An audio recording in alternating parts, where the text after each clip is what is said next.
nas nossas mãos e nós, de fato, devolvemos para o nosso Deus o nosso tempo, o nosso talento, também os nossos tesouros, colocamos à disposição do nosso Deus como os bons mordomos da causa e da casa do nosso amado Deus. Eu quero convidá-los para nós abrirmos as nossas Bíblias no livro de Marcos, capítulo 1.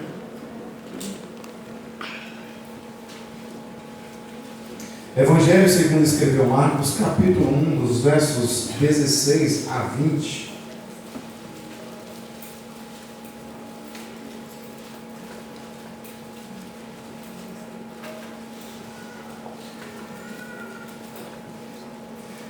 Diz assim então: caminhando junto ao mar da Galileia, viu os irmãos Simão e André, que lançavam a rede ao mar, porque eram pescadores. Disse-lhes Jesus: vinde após mim, e eu vos farei pescadores de homens. Então eles, deixaram imediatamente as redes e o seguiram. Pouco mais tarde viu Tiago, filho de Zebedeu, e João, seu irmão, que estava no barco consertando as redes, e logo os chamou, deixando eles no barco, seu pai Zebedeu com os empregados seguiram após Jesus. Que Deus, em sua infinita graça, nos abençoe nessa noite. Eu creio que todos nós, como brasileiros que somos, agora com um tanto menos intensidade, mas quando vai chegando os 4 anos, principalmente os anos de Copa do Mundo, nós ficamos um tanto mais otimistas. Os jogadores de futebol, então, eles relatam, quando eles aposentam, sobre as suas expectativas quando os treinadores fazem a lista, então, a célebre lista para irem para os mundiais. E ele começa, então, a chamar os goleiros, zagueiros, laterais, meio de campo, e aí vai até chegar nos atacantes, enfim, fechando a lista. Então, a sensação, segundo eles descrevem, é uma sensação fora do normal. E quando eles ouvem o nome deles serem citados, eles entram quase que num sentimento de nirvana mesmo, fica eufórico, tomados por um sentimento, porque dentre os milhões, podemos assim citar, de jogadores no mundo inteiro, o nome dele foi lembrado. O nome daquele jogador foi lembrado para representar assim o seu país no Mundial de Copa, no Mundial de Seleção a nível de mundo. Isso, de fato, é fantástico, muito interessante, quando se fala sobre esta caminhada de homens e mulheres neste mundo. Quando nós fazemos um vestibular e prestamos esse vestibular com toda a intensidade do nosso coração, e então quando diz assim, saiu o resultado, prestando um concurso, saiu o gabarito, e as pessoas automaticamente eles correm para conferir o gabarito para saber se obteve o resultado satisfatório, positivo para entrar naquele grupo, entre aspas, seleto para a conquistar aquela vaga. E como nós ficamos tomados por um sentimento de conquista, um sentimento de campeãs, para poder então adentrar nessa nova perspectiva. Chamados. Sempre nós vamos estar envolvidos nesta perspectiva de chamado. Sempre nós, apresentados, seremos para este verbo, o chamado. O texto que nós vamos nessa noite, de uma maneira muito rápida, estudá-lo, o capítulo de número 1, versos 16 a 20, trata exatamente sobre o chamado de Cristo, a vocação que Jesus Cristo está dando, direcionando para aqueles que são os discípulos, os que agora receberão a iminente missão de representá-lo durante as suas vidas aqui na face da terra. Então o chamado de Cristo, ele é surpreendente nas Escrituras. O que significa então esse chamado na vida desses 12 homens, dessas 12 pessoas, desses 12 eminentes personagens que todos, basicamente boa parte, se não todas as igrejas do mundo citam no dia de hoje. Em algum momento aqui ou acolá, sempre são lembrados. O significado que eles tiveram, têm e terão para a posteridade sobre o seu chamado, sobre a maneira como eles abandonaram aquilo que eles tinham tanto prazer, aquilo que eles desenvolviam com tamanho cuidado, suas profissões, os seus hobbies e coisas do tipo, mas abriram mão por causa de um chamado, de uma vocação que Cristo deu a ele. O que significa esse chamado? Para que Deus nos chamará para cada um de nós, qual tem sido o nosso chamado, a nossa vocação. Se nós olharmos, o apóstolo Paulo pega esse assunto e ele então desenrola de uma maneira um tanto mais, vamos assim, nas minúcias. 1 de Tessalonicenses capítulo 2, verso 12, ele diz: lemos que fomos chamados para o seu reino e glória. Ele diz assim: se você foi chamado para viver o reino de Deus, de uma maneira muito clara, e o próprio Deus nos coloca diante dessa perspectiva de que Deus nos chamou para o reino, Deus nos chamou para a sua glória, Deus nos chamou para exercermos como verdadeiros embaixadores que somos agora, pregando as verdades de Cristo Jesus. Representamos agora uma pátria celestial. Paulo também, em Colossenses capítulo 1, verso 13, ele vai falar que assim Deus nos transportou do império das trevas para o reino do Filho do seu amado. É um chamado das trevas para a luz. É um chamado do pecado para a santidade. É um chamado da vida ociosa para uma vida de trabalho. É um chamado para uma nova perspectiva de uma esperança viva, ativa e operante. Só podemos ir a Deus, ou estarmos diante de Deus, estarem diante de Deus aqueles que de fato recebem um chamado. E é conduzido conforme o caminho, o novo e vivo caminho, que é o meio para nós chegarmos a Deus, o sangue de Jesus Cristo, o nosso libertador. Somente Cristo e a suficiência de Cristo pode nos justificar e aplicar em nós o chamado, a mão invisível de Deus que nos tira do mundo de pecado. Mas o chamado de Deus também é um chamado não apenas para nós vivenciarmos ou sermos surpreendidos pelas Escrituras, mas o chamado de Deus, de Jesus Cristo para nós, a convocação de Jesus para nós é um chamado para a vida. E aí muitos dizem: é possível ter vida dentro de uma igreja? É possível alguém em sã consciência ter vida dentro de igreja? Pelo amor de Deus, você não bebe, você não fuma, você não vai em festa, você não tem nenhuma participação nas coisas desse mundo. É possível você ter vida? Vocês não bebem, vocês não têm vida, vocês estão simplesmente vegetando. Isso não é vida. Alguns assim chegam a dizer. Mas o que nós precisamos entender é que nós sim estamos vivendo, porque nós podemos fazer escolhas. Nós é que estamos vivendo, porque nós podemos dizer: hoje, se fosse o caso, nós poderíamos escolher: hoje eu quero beber, hoje eu beberei até cair, mas eu não faço, porque eu posso fazer escolha. Mas quem lá fora está, pergunto eu, há a possibilidade de ficar 1 mês, 2 meses, ou até mesmo 1 ano sem beber?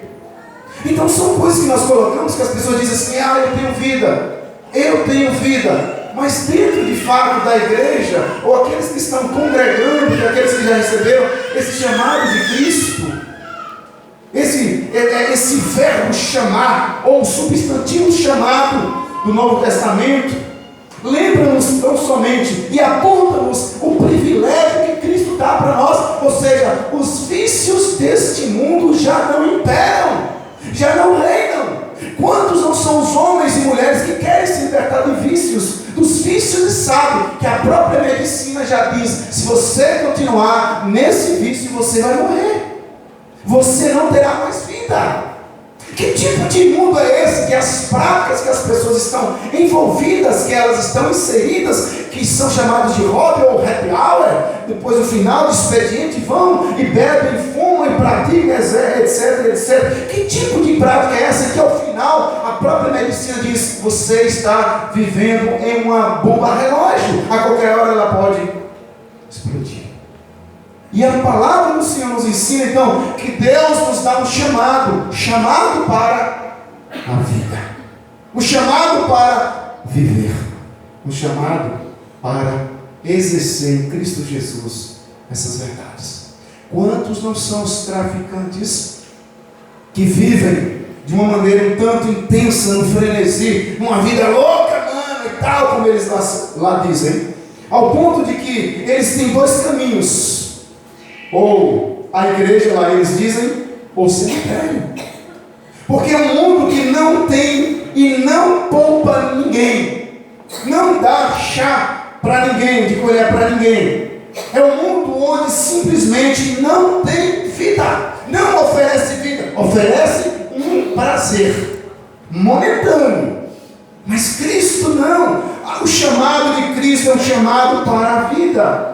É um chamado para o privilégio de exercer agora o papel de luzeiros, verdadeiros holofotes, verdadeiros homens e mulheres que resplandecem nas trevas, representantes federais deste Deus na face da terra, como o próprio Paulo vai retratá-los, embaixadores de Cristo Jesus nesse mundo.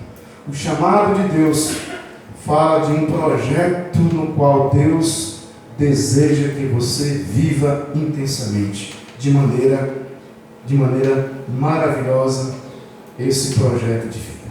É um chamado não apenas para a vida, mas é um chamado para ser alguém. É um chamado para ter identidade, mas também não apenas identidade, mas fazer algo, uma missão, para você ter uma identidade, mas sobretudo ter uma missão. E nesse caso, o chamado envolve esta missão, uma comissão. Em Marcos, no capítulo 3, verso 13, ele diz assim: depois subiu ao monte e chamou o que ele mesmo quis, e vieram para junto dele. Marcos, nós vemos isso claramente. Jesus chamou o que ele mesmo quis. Designou 12 para estarem com eles, verso 14. Então, designando 12 para estarem com ele, para o enviar e pregar.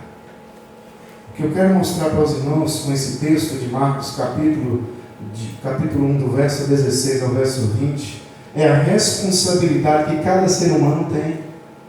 Cada homem e mulher que aqui está nessa noite tem. Todos nós temos responsabilidade nesta vida.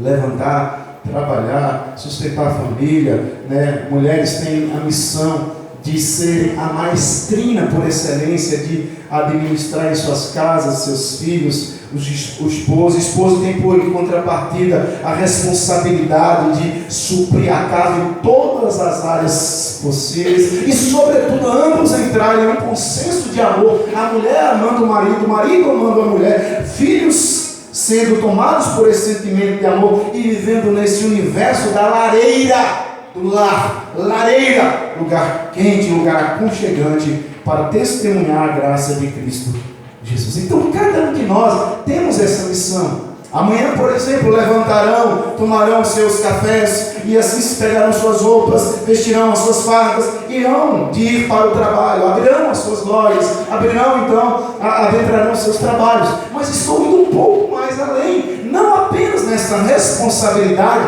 da subsistência ou de sustento da sua casa, da sua família, do seu sentimento com seu marido, com sua esposa. Estou falando de um chamado um pouco mais além, de um chamado que envolve a sua espiritualidade, como ela anda, como está a sua espiritualidade? De que forma você pode nessa noite desenvolvê-la? De que forma você tem sido atraído para dizer, eu tenho uma vida espiritual? Embora sabido que muitos chegam a questionar, haverá vida após morte? E eu digo com todas as letras, existe. Não sou eu quem o diz, mas a palavra de Deus nos ensina. O apóstolo Paulo, como eu disse no domingo passado, livro, capítulo, versículo, o apóstolo Paulo, em 2 Coríntios, capítulo 12, ele vai dizer, conheço um homem que no corpo ou fora do corpo foi levantado, elevado até o terceiro céu. E o terceiro céu, vocês bem sabem o quê? Porque o primeiro céu é o que você vê, os pássaros andam. O segundo céu é onde nós chamamos de Via Láctea. E o terceiro céu é onde Deus está. E ele diz que ele viu coisas inenarráveis, que não tem possibilidade de descrever, tamanha maravilha fora aquele lugar. Então o que eu concluo? Que fala sobre o chamado que Paulo teve de Cristo Jesus. E esse texto nos chama para essas características. Que cada um de nós temos um chamado no que diz respeito a este mundo material, mas também temos chamado no que diz respeito à vida espiritual. E esse texto nos fala de algumas características desse chamado. Primeiro, diz o texto, o chamado, ele é pessoal.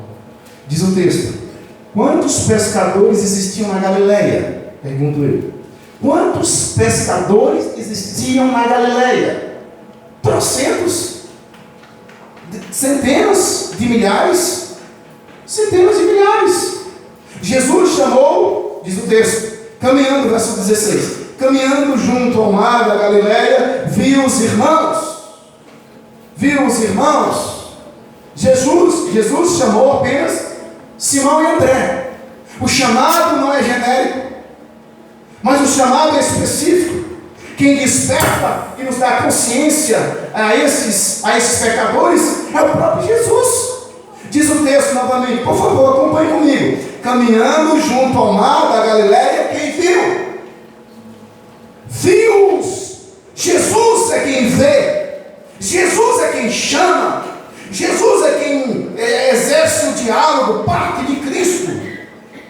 Chamado é pessoal e único. Por acaso estes homens foram chamados porque eram pessoas excepcionais, pessoas em destaque pela beleza, pela maneira como eles conduziam as redes, diferenciado pela sua experiência de pescaria, excepcionais pessoas? Não.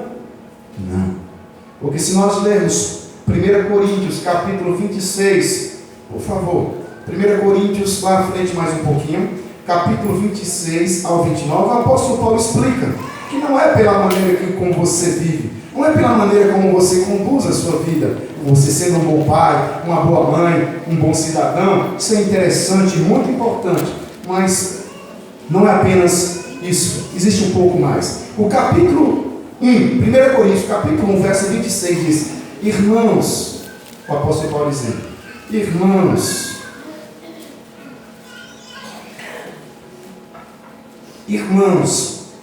reparai, pois, na vossa vocação, visto que não foram chamados muitos sábios, segundo a carne, nem muitos poderosos, nem muitos de nobre nascimento. Pelo contrário, Deus escolheu as coisas loucas do mundo para envergonhar os sábios, e escolheu as coisas fracas do mundo para envergonhar as fortes.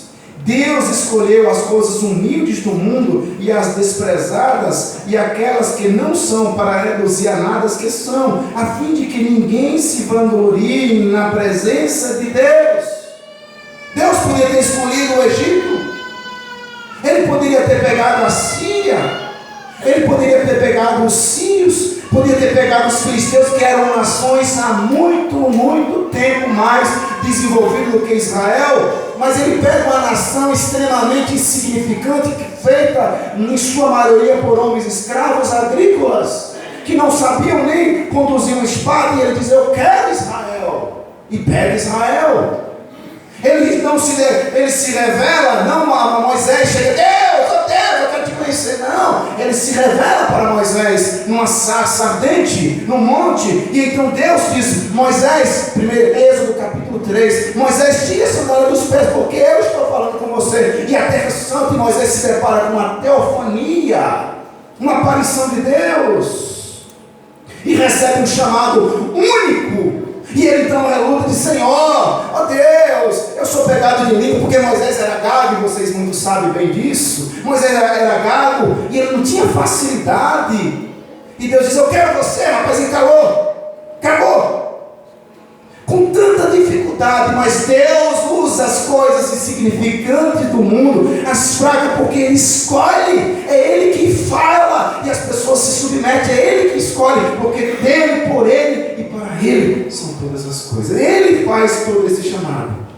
Não é pelo fato de você ser um excepcional, de você ser bonito, de você ser assim ou assado, não é em nós a escolha, mas é nele, segundo Paulo, em 1 Coríntios, capítulo 1.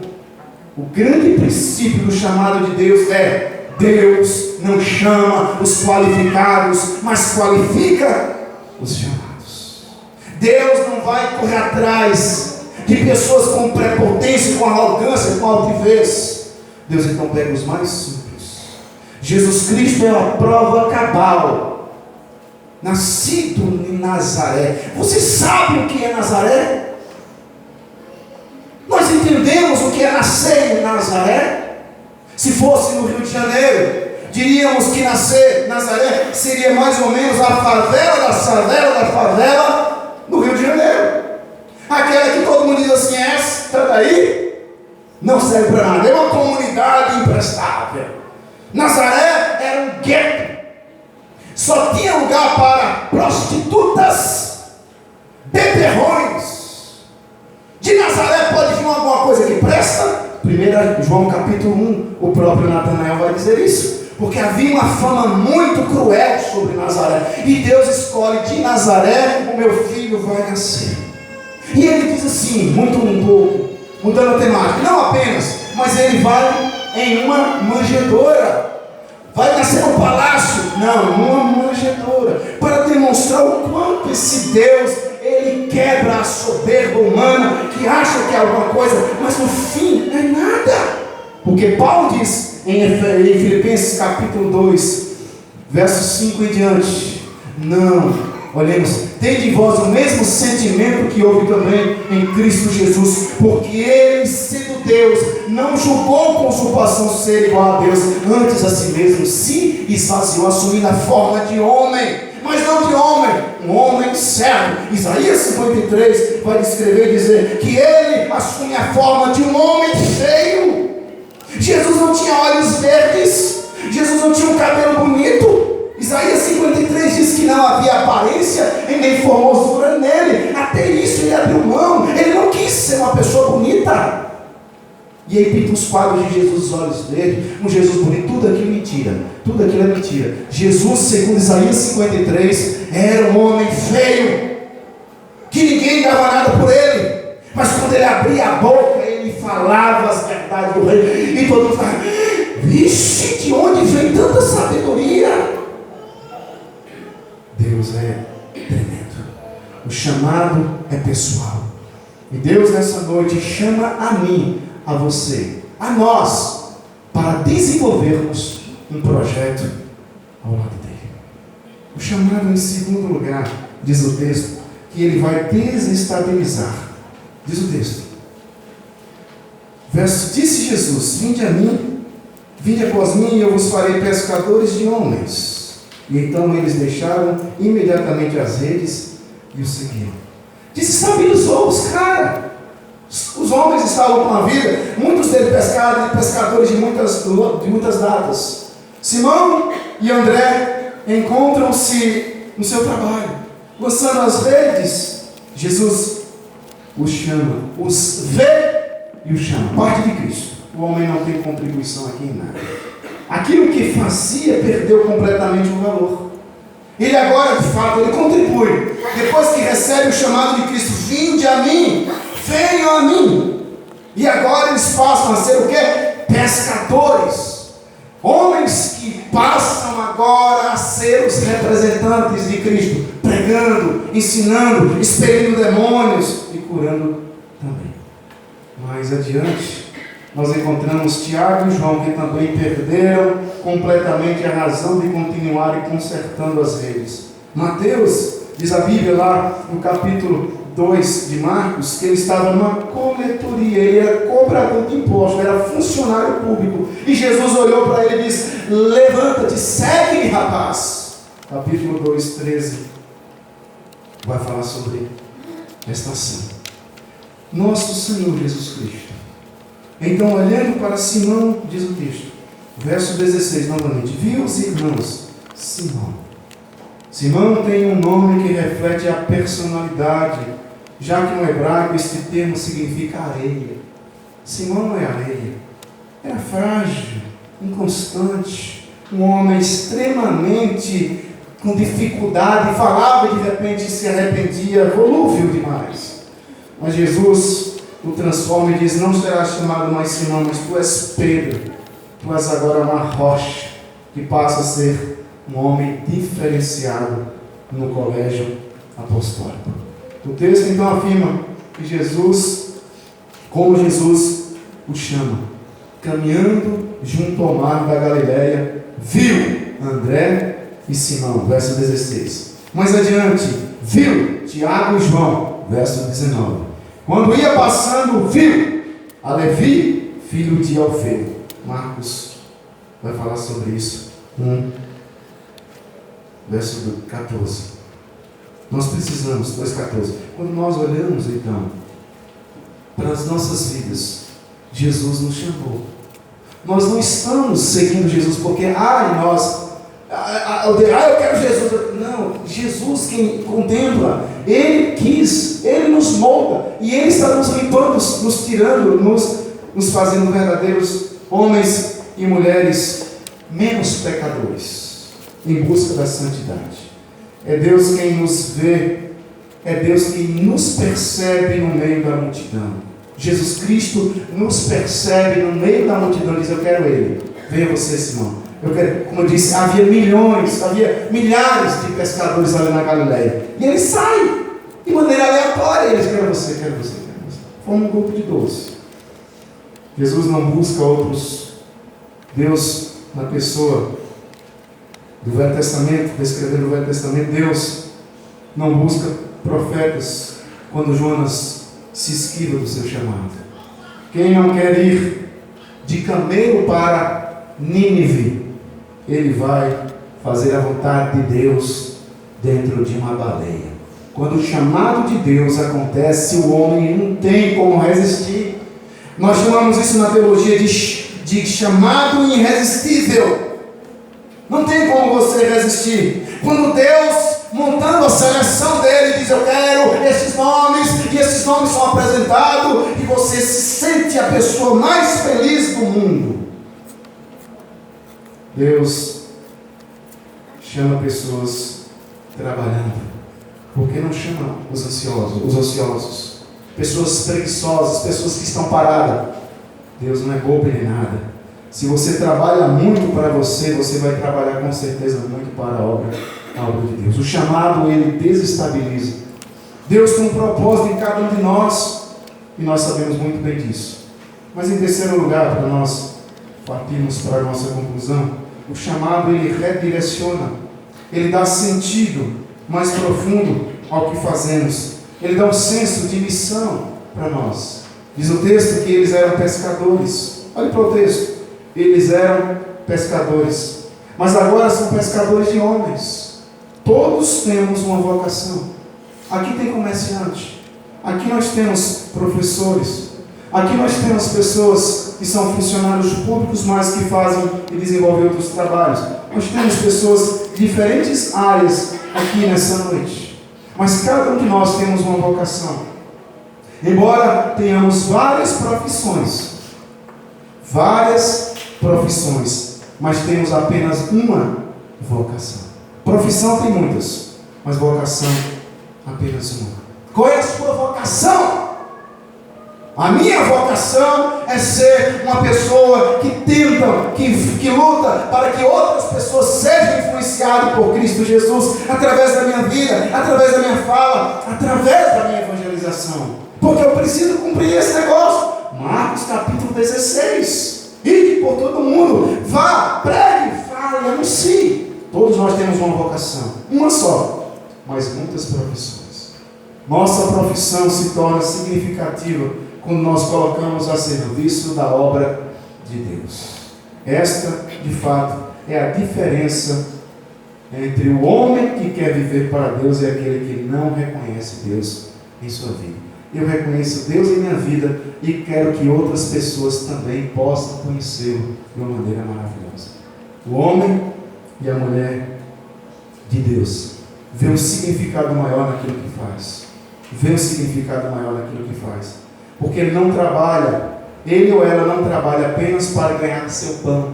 Ele ou ela não trabalha apenas para ganhar dinheiro, mas trabalha para glorificar a Deus. Ele vê um chamado especial na sua profissão.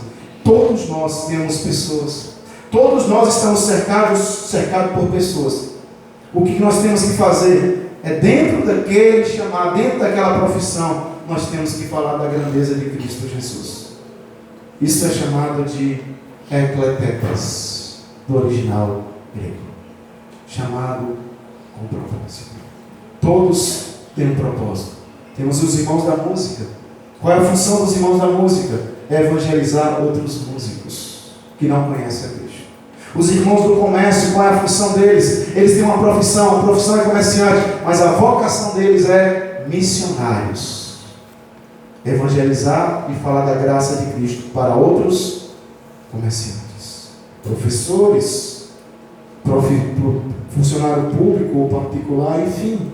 Todos têm uma vocação, muitas profissões, mas uma vocação. E aí o que eu deixo para nós nessa noite, para nós tomarmos a ceia, nesse instante, é como eu tenho usado a minha profissão. A minha profissão é apenas para eu ganhar o meu dinheiro? Se for somente isso, você está sendo lagoa. Lagoa não serve muito, porque ela não abençoa. Se uma planta estiver a 200 metros da lagoa, ela vai morrer de sede. Mas o rio, como louvamos a Deus, que Deus permita que este rio, pelo menos mais 100, 200 anos, o rio Tinga, que bênção esse rio, um filete de água, um rio tão pequeno, mas com tamanho significado, porque ele abençoa da cabeceira do rio até desaguar no rio Paraguaçu. Que maravilha! Quantas regiões, quantas pessoas são abençoadas por este rio? Quantas propriedades ele sai margeando? Quantas pessoas melhoraram de vida, claro, graças a Deus, mas pela ação destas águas abençoadoras do rio Tinga. Nós somos rios. Onde quer que nós estejamos, nós precisamos fazer a diferença naquele lugar. Nós não estamos na nossa profissão apenas para ganhar o pão de cada dia, mas nós estamos na nossa profissão para fazermos o ganhar de almas, pescadores de homens. Jesus deu um chamado específico, um ekletetes. O grande chamado de Jesus é para estar junto dele, de fato. Mas Jesus traz uma designação para esses homens. Antes deles fazerem, eles precisam ser. Fazer vem depois do ser. Nós precisamos ser salvos para nós alongarmos a salvação na vida de outras pessoas. O que é interessante é que Jesus não chamou pessoas qualificadas. Jesus chamou homens iletrados. Jesus chamou pessoas extremamente em dificuldades. Mostra para os irmãos, homens analfabetos. Se eu posso assim dizer, você fala, pastor, meu estudo é pouco, pastor. Não tenho muito estudo não, mas tudo bem, não tem nada não. Olha o que acontece. Se você abrir sua Bíblia, no capítulo, lá em Atos dos Apóstolos, por favor. Atos, capítulo 4.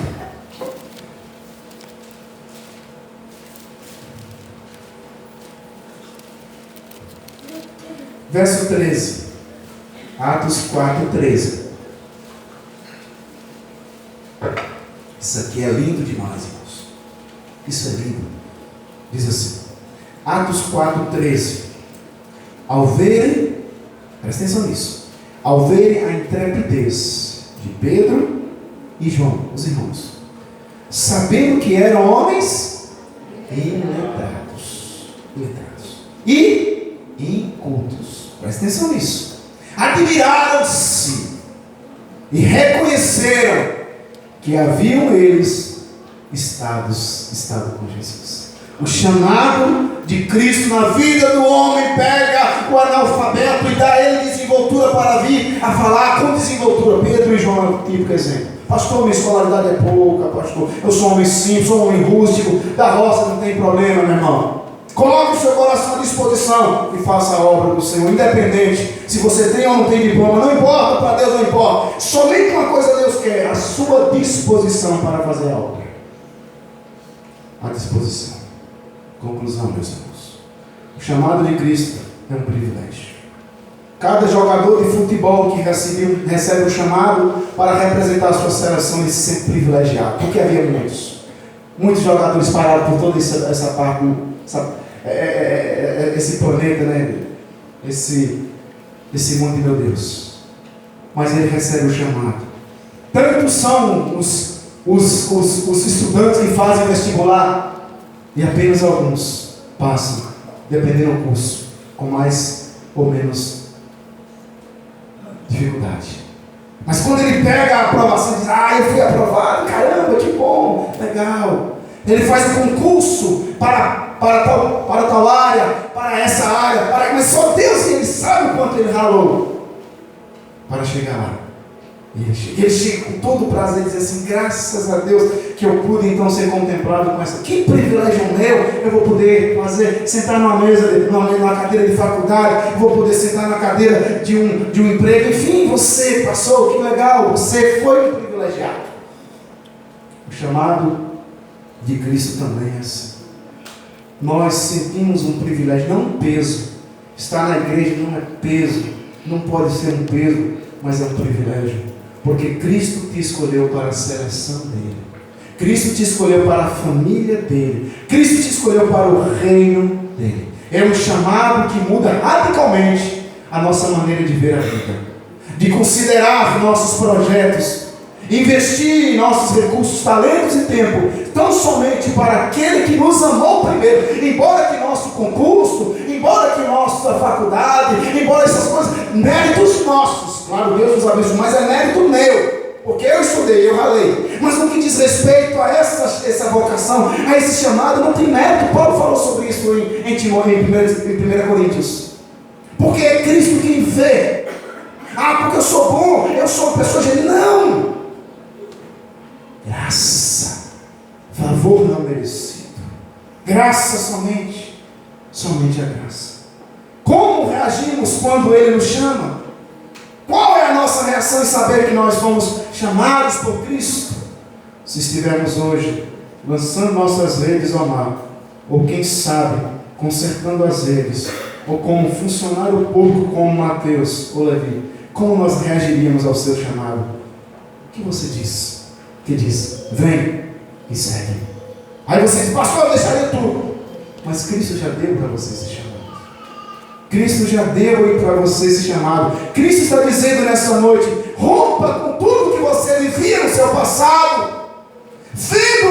Viu Jesus, verso de número 16, viu os irmãos André que lançaram as redes ao mar, disse para ele, vem, segue-me.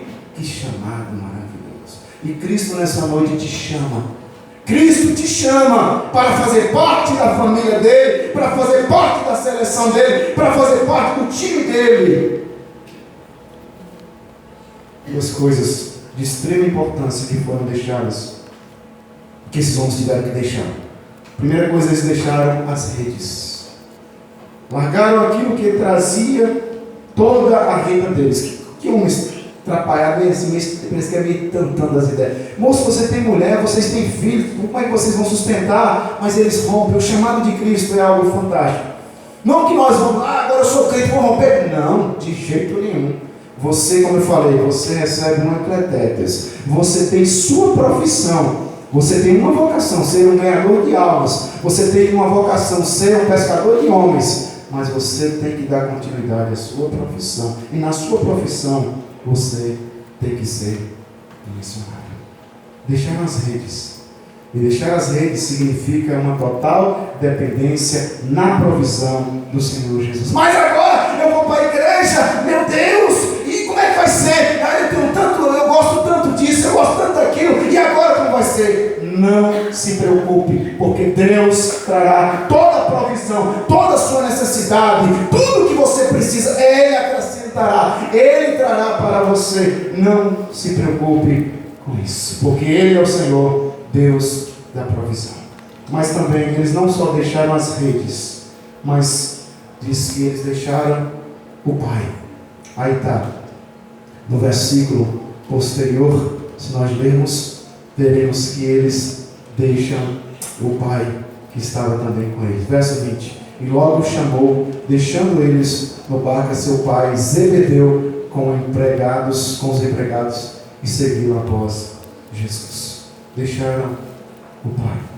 Numa cultura extremamente patriarcal, onde o desonrar os pais ou a mãe, como falamos semana passada, era um pecado capital. Tinha que honrar. Jesus deixa claro que o discipulado dele, que o discípulo dele tem algumas responsabilidades. Seguir a Jesus vem acima de tudo e de todos.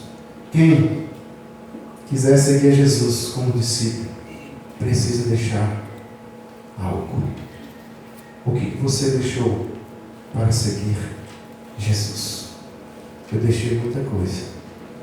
Eu tenho 40 anos de vida. Convido os presbíteros para tomar lugar aqui à frente. Eu tenho 40 anos de vida.